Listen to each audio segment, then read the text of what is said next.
everybody, welcome to the channel of Two Broke Doctors. This is Dr. Ria and NEET PG is over, and with that we are here now to talk about what are the things that you should do after NEET PG.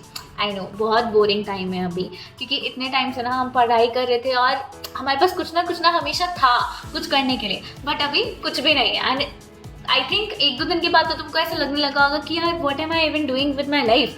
मतलब बहुत खालीपन हो जाता है यार, अचानक से एकदम यू सडन ऐसे ड्रॉप हो जाता है ना. बहुत सारे लोगों को काउंसलिंग की चिंता हो रही होगी कि यार हमें कोई सीट मिलेगी भी या नहीं मिलेगी, कुछ भी प्रिडिक्टेबल नहीं होगा. रिजल्ट कब आएगा, फिर काउंसलिंग डिले हो जाएगी या नहीं होगी, क्या रैंक आएगी, उस रैंक पे मुझे जो ब्रांच चाहिए वो मिल पाएगी या नहीं मिल पाएगी. बहुत सारा कन्फ्यूजन है. एज अ मेडिकोस जब हम MBBS की तैयारी कर रहे होते हैं, नीट UG की तैयारी कर रहे होते हैं, फिर MBBS कर रहे होते हैं, फिर नीट PG की तैयारी करने में लग जाते हैं, और अब जब हम PG कर रहे होंगे तो ना एक चीज़ जो हमारे पास हमेशा कम होती है वो है टाइम, है ना.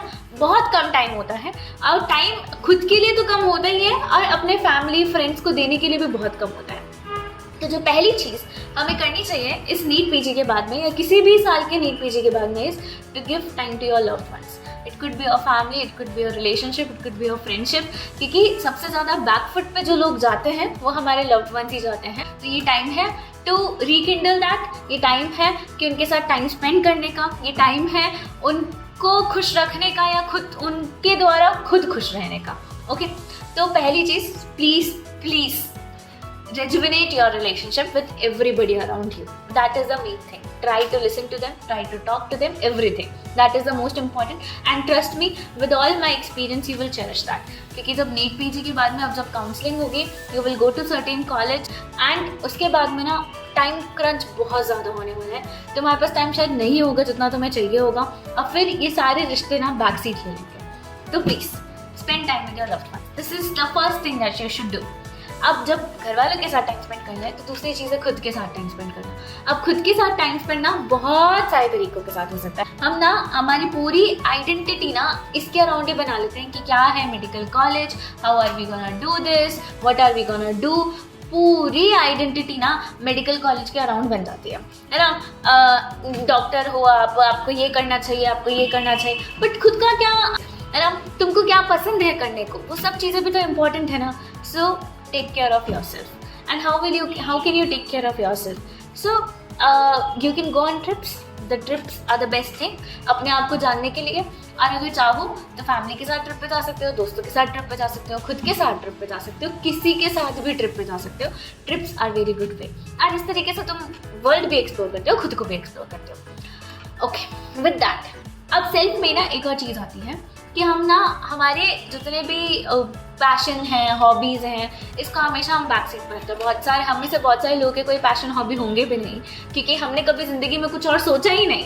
Basically MBBS was it, we always wanted to become a doctor, but doctor बनने में इतना सब कुछ लगेगा वो भी नहीं सोचा था ना कभी.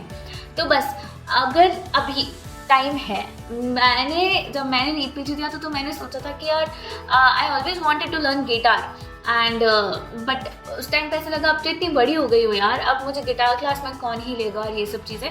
तो मेरी गलती मत करना. There are lot of platforms online जो गिटार आपको सिखाते हैं. बस आज ही जो भी इंस्ट्रूमेंट तुमको पसंद है बजाने को, स्विमिंग करना चाहते हो तो स्विमिंग करना सीखो. कुछ भी, कोई भी एक स्किल जो कि तुम्हारे आउटसाइड मेडिकल वर्ल्ड है, I think everybody should learn. और this is the time. Okay, यहाँ पे हमारे पास शायद हमारे माँ बाप का भी इतना प्रेशर नहीं है, शायद किसी और का भी कोई प्रेशर नहीं है. तो दिस इज़ द टाइम. ये 1-2 महीना जो तुमको शायद मिलेगा, मान के चलो अगर अक्टूबर दिवाली तक तो तुम कहीं भी नहीं जा रहे हो, ठीक है, अगर दिवाली तक काउंसलिंग भी हो जाती है तो भी ज्वाइनिंग डेट दिवाली के आसपास ही आएगी. तो दिवाली तक जब कहीं जा ही नहीं रहे हो तो प्लीज़ डू समथिंग. 2 महीने, let's learn something new, let's learn a skill. Okay, अब फोर्थ चीज़ क्या है, तो हम क्या कर सकते हैं. तो एक ना बहुत आजकल बहुत पॉपुलर कॉन्सेप्ट है कि जब आप एग्जाम दे दो उसके बाद में आप रिकॉल चेक करो कि आपके कितने सही हुए हैं, कितने गलत हुए हैं, and all these things. I feel like कि इसको करने से बहुत सारे लोगों की एंजाइटी रिलीफ हो जाती है, कि हमें पता चल जाता है. और बहुत सारे लोगों की एंजाइटी ना रिलीफ नहीं होती है, और एंजाइटी बल्कि बढ़ जाती है. रिजल्ट ना तुम्हारे हाथ में नहीं आई, व्हाट यू हैव डन अब तक वो हो गया, ठीक है, वो तुम्हारे हाथ में था, अब रिजल्ट तुम्हारे हाथ में बिल्कुल भी नहीं है.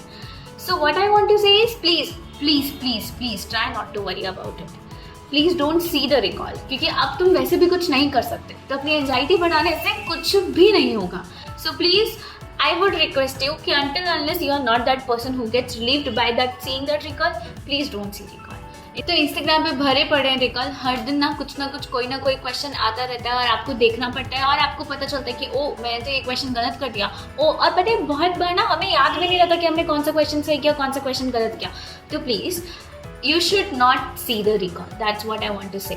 With that, we come to our last point, and the last point is the very important point. I feel कि everybody should do it.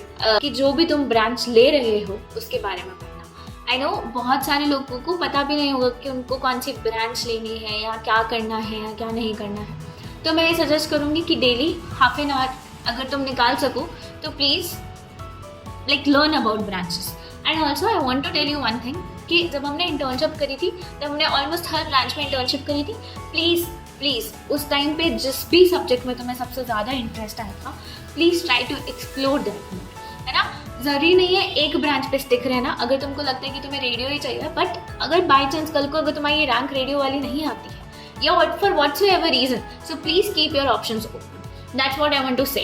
Please research about branches. You can talk to your seniors about the branches. हर एक branch का ना एक pro एक cone होता है, हर एक branch का होता है। बट एक लिस्ट बनाने से जहाँ पे तुमको पता है कि यार ये ब्रांच तो मेरी पसंदीदा है, ठीक है।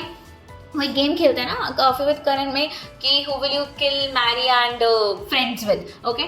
सो at least make the list of branches who you will marry with और you will become friends with at least. तो उससे तुम्हें बाद में बहुत क्लैरिटी रहेगी जब काउंसलिंग होगा, तो it will be better for you. With that we have completed our 5 points, and I think everybody should do after your NEET PG exam. These are the 5 things that everybody should do. जब मैंने NEET PG दिया था तो शायद मैं इनमें से 2 या 3 चीज़ों में रह गई थी, and I really feel कि अगर मैं कर लेती तो बेटर होता, मतलब थोड़ा बेटर होता। I would have learned guitar अब तक but still तो उसी के साथ I will end this video. I hope to see you again very soon. Thank you. See you very soon. Bye bye. Please like, share and subscribe. Please.